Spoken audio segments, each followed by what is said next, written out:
खुदा के मञो अहिड़ी सकाफ़त खां त पोइ भींग भली आहे। चवनि था त परूअ चांदीअ जे मरण ते 50,000 खां बि मथे हुन जे मण ते अजरकूं पयूं। उन जो इस्तेमालु कहिड़ो बि हुजे उन ते कंहिंजो को एतिराज़ न हुअणु खपे।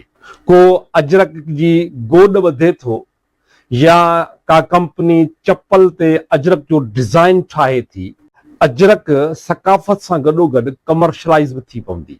सिंधी दोस्त आपे मां निकिरियो वञनि, कहिड़ो नासूर जाॻियो आहे, उहे जीअरनि खे घुराए उन्हनि खे था अजरकूं ओढाइनि। माना 5000 साल पहिरीं बि ईअं ई डीसियुनि खे अजरकूं परायूं वेंदियूं हुयूं।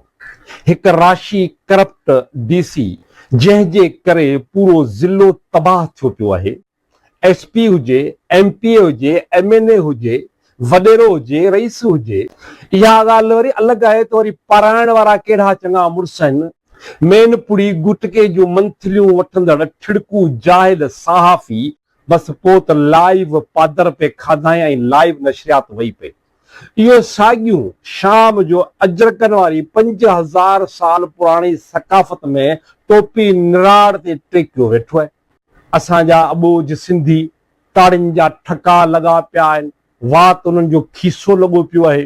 वाड़े सकाफ़त हथ पेर भञी कंहिंजे बचनि खे यतीम कंदड़ सॼो पुलिस जो लॾो वते थो अजरकूं पाईंदो। वाड़े सकाफ़त, वाड़े अजरक। परूचा जो भेणा धाड़े लो, हुन जे बि मरण ते अजरकूं पियूं हुयूं। अजरकनि जा ई थान रखियो वेठा आहिनि। साहब जे अलवदाई पार्टी हुजे, नए साहब जी आमद हुजे, ऐं लफ़्ज़ वठण त नथो चाहियां।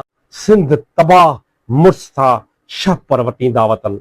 अब ये एॾा बेस थी विया आहियो, एॾा बेज़मीर थी विया आहियो जो जीअरे धाड़ियलनि इन्हनि लाशनि खे था अजरकूं पारायो।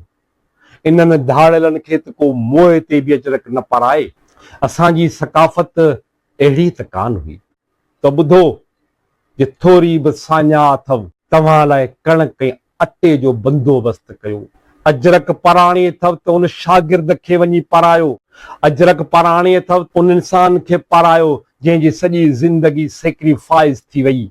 घरां निकिरो, अहिड़ा समय किरदार इन सुहारी सिंध में तव्हांखे मिली वेंदा। तव्हां ऐं असां करप्ट आहियूं, असां कामोरनि जूं जुतियूं चटण वारा। अजरक पराणी अथव त उन अणपढ़ियल वापारीअ खे पारायो जेको हिन करप्ट मुआशरे में पढ़ी त न सघियो। अजरक पराणी अथव त Elon Musk, Bill Gates, Jack Ma जहिड़नि साइंसदाननि ऐं वापारियुनि खे पारायो। कुझु ज़मीर जी जांच